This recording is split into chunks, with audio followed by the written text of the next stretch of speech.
जय श्री हरि, जय श्री नारायण। बहुत समय पहले प्राचीन भारत में कन्नौज नगरी में एक ब्राह्मण रहता था। उसका नाम था अजामिल। वह बहुत ही विद्वान, संस्कारी और धर्मपरायण था। बचपन से ही उसने वेदों का अध्ययन किया था। वह प्रतिदिन भगवान विष्णु की पूजा करता, माता पिता की सेवा करता और अतिथियों का आदर करता था। अजामिल का जीवन इतना पवित्र था कि नगर के लोग उसे आदर्श ब्राह्मण मानते थे। उसके पिता को विश्वास था कि उनका पुत्र कुल का नाम रोशन करेगा। लेकिन मनुष्य का जीवन केवल सद्गुणों से नहीं चलता। यदि मन पर नियंत्रण न हो तो एक क्षण की भूल जीवन की दिशा बदल सकती है। एक दिन उसके पिता ने उसे जंगल से पूजा के लिए फल, फूल और समिधा लाने के लिए भेजा। अजामिल जंगल में घूम रहा था। तभी उसकी दृष्टि एक ऐसे दृश्य पर पड़ी जिसने उसका जीवन बदल दिया। उसने देखा कि एक शराबी पुरुष एक दुष्चरित्र स्त्री के साथ हंसी मजाक कर रहा था। दोनों नशे में डूबे हुए थे और मर्यादाओं को भूल चुके थे।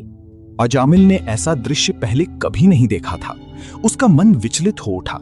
उसने स्वयं को समझाने का प्रयास किया, मैं ब्राह्मण हूं, मुझे अपने धर्म का पालन करना चाहिए। लेकिन उस दृश्य की छवि उसके मन में बस गई। धीरे धीरे उसका मन पूजा पाठ से हटने लगा, ध्यान भटकने लगा। वो उसी स्त्री के बारे में सोचने लगा। अंततः वो अपने विवेक पर नियंत्रण खो बैठा। उसने अपने माता पिता, अपनी धर्मपत्नी और अपने कर्तव्यों का त्याग कर दिया। वो उसी स्त्री के साथ रहने लगा। जो अजामिल कभी यज्ञ करता था, अब अधर्म के मार्ग पर चल पड़ा। घर चलाने के लिए उसने झूठ बोलना शुरू किया, फिर चोरी करने लगा, फिर जुआ खेलने लगा। धीरे धीरे वो पापों के दलदल में फंसता चला गया। समय बीतता गया।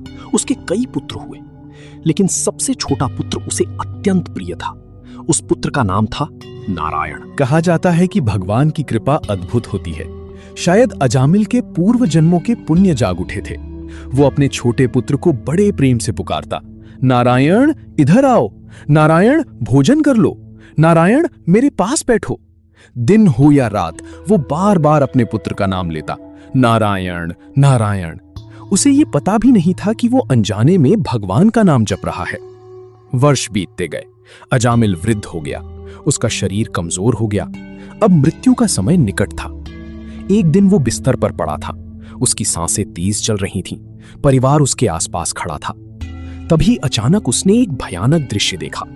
3 विकराल रूप वाले दूत उसके सामने प्रकट हुए। उनकी आंखें अंगारों की तरह लाल थीं, हाथों में फंदे थे। वे थे यमराज के दूत।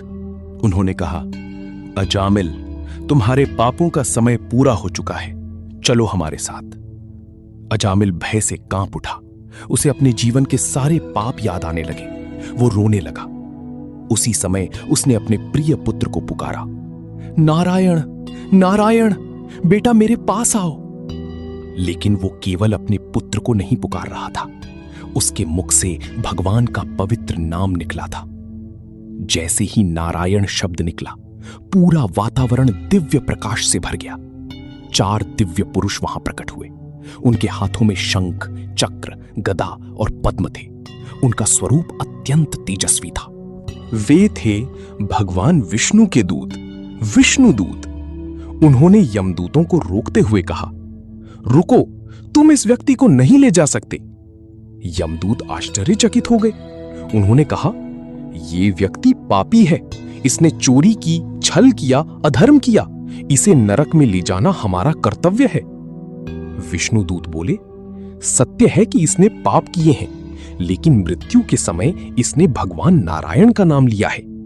भगवान का नाम सारे पापों को नष्ट करने की शक्ति रखता है। यमदूतों ने प्रश्न किया, क्या केवल एक बार भगवान का नाम लेने से इतने पाप नष्ट हो सकते हैं? विष्णुदूत बोले, भगवान का नाम स्वयं भगवान के समान शक्तिशाली है। जिस प्रकार अग्नि को छूने पर लकड़ी जल जाती है, उसी प्रकार श्रद्धा से या अनजाने में भी लिया गया भगवान का नाम मनुष्य के पापों का नाश करने की क्षमता रखता है। यमदूत निरुत्तर हो गए। वे लौटकर यमराज के पास पहुंचे। उन्होंने सारी घटना सुनाई। तब धर्मराज यम ने कहा, भगवान विष्णु ही समस्त जीवों के स्वामी हैं। जो व्यक्ति भगवान के चरणों में शरण लेता है या उनका नाम लेता है, उस पर हमारा अधिकार नहीं रहता। उधर अजामिल ये सब सुन रहा था। उसकी आंखों से आंसू बहने लगे। वो सोचने लगा, मैं कितना भाग्यहीन था, मैंने अपना जीवन व्यर्थ कर दिया। भगवान ने मुझे दूसरा अवसर दिया है। उसने अपने परिवार का मुंह छोड़ दिया। वो गंगा तट पर चला गया। वहां उसने सच्चे मन से भगवान नारायण की भक्ति आरंभ की।